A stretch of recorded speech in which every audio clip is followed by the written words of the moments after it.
पूरी शादी में घोड़ी की तरह नाची है, अब क्यों काम नहीं होता उनसे? वो माँ प्रेग्नेंट है ना, बच्चा होने वाला है। मैं कभी भी भाई बन जाऊंगा इस साल के अंत तक। क्या बोल रहे हो? वो सर पर हाथ रखकर बैठ जाती है। यार पहले क्यों नहीं बताया? कैसा मजाक है ये? झूठ बोल रहे हो ना? हाँ झूठ बोल रहे हो ना? तभी ससुर की आवाज आती है। बहू पानी गरम कर दे, तेरी सास को दवाई देनी है। समय पर दवाई ना दी तो परेशानी हो जाएगी। और हाँ, जरा काजू पीस कर दूध में मिलाकर ले आना। तेरी सास खुद से तो अपनी संभाल करेगी नहीं। हे भगवान, ये मैं क्या सुन रही हूँ? ये ससुर जी को क्या हो गया है? मैं क्या सोच कर आई थी? हाय रे, मैं तो किसी को मुंह भी नहीं दिखा पाऊंगी। अब ये रोना धोना बाद में करना, पहले गर्म पानी कर दो। माँ को दवाई देनी होगी।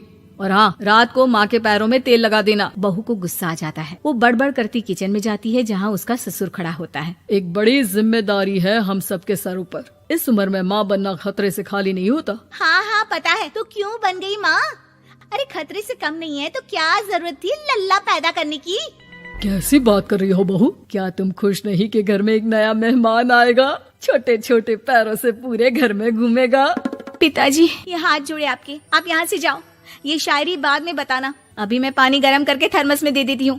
सारा दिन पिलाते रहो गरम पानी। और हाँ, ये बच्ची की बात बार बार मुझसे कोई नहीं करेगा। बहू का पारा अब चढ़ा ही रहता था। वो काम तो सारा करती, लेकिन किलस किलस कर। मीरा सारे काम से फुर्सत पाकर बैठी होती है कि माँ का फोन आ जाता है। बेटा बहुत बड़ी जिम्मेदारी है तेरे सर पर, अच्छे से निभाना। ससुराल में हर किसी को खुश रखना वैसे तो मुश्किल है, लेकिन भगवान ही हिम्मत देता है बहू को हर कुछ सहकर सबको खुश रखने की। क्या बड़बड़ किए जा रही हो माँ?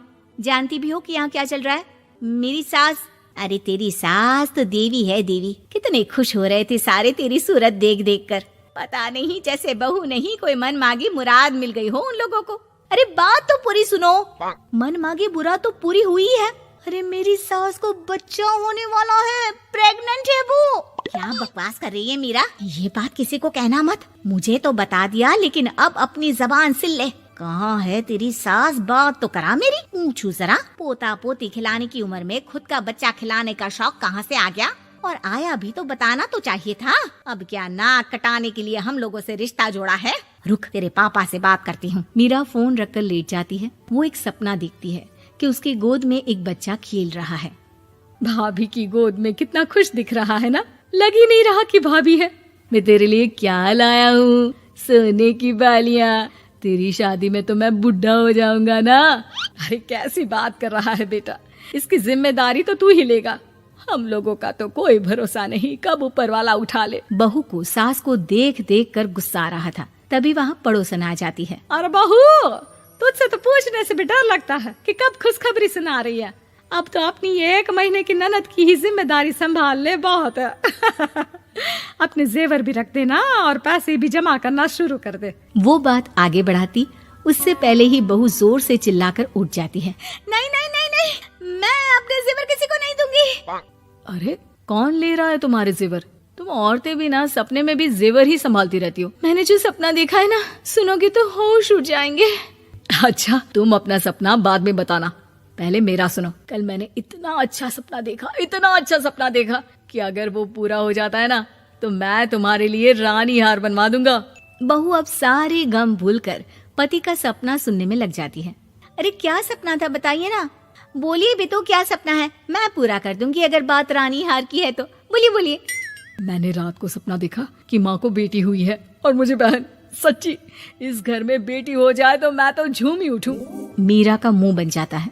वो चुप हो जाती है और सपने की बात याद करती है कि बेटी हुई तो उसे ही अपने गहने उसे देने होंगे।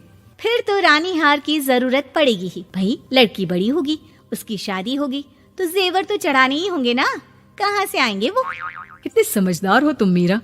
मैंने भी यही सोचकर तुम्हारे लिए रानी हार लेने का सोचा था। अरे फूटी किस्मत मेरी जो ऐसा परिवार मिला।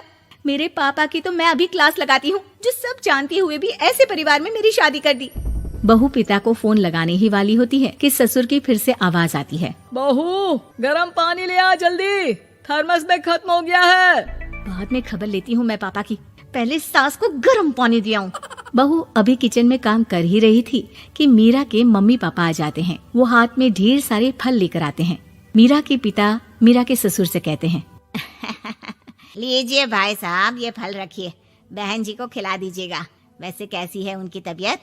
बस पता तो है आपको, ऐसे वक्त में जो होता है बस वही सब।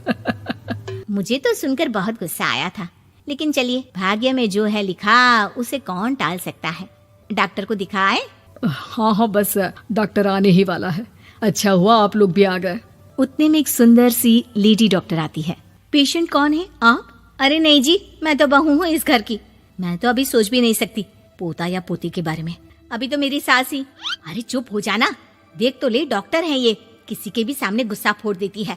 डॉक्टर कमरे में जाती है और थोड़ी देर बाद बाहर आ जाती है। पीछे से सास भी निकल आती है। हे भगवान, इतना दुख तो किसी को भी ना दे जितना मुझे दिया है। देखिए बहन जी, आप लोगों को तो ये सोचना भी नहीं चाहिए था। वही तो मैं भी कह रही थी कि आप लोगों के लिए तो सोचना भी गुनाह है, लेकिन अब पछताए होत क्या जब चिड़िया चुग गई खेत। डॉक्टर वहाँ से चली जाती है। मैं माँ नहीं बन सकती, मैं प्रेग्नेंट भी नहीं हूँ। ये कैसे? तुम तो बोल रही थी कि अरे वो गैस का दर्द था और पेट भी गैस से फूल रहा था। डॉक्टर ने चूर्ण दे दिया है, गर्म पानी से फाँकना है। मैं अभी लाती हूँ गर्म पानी। अरे मैं तो गीजर ही लगा देती हूँ। हाय रे, खुशी के मारे पागल ना हो जाओ।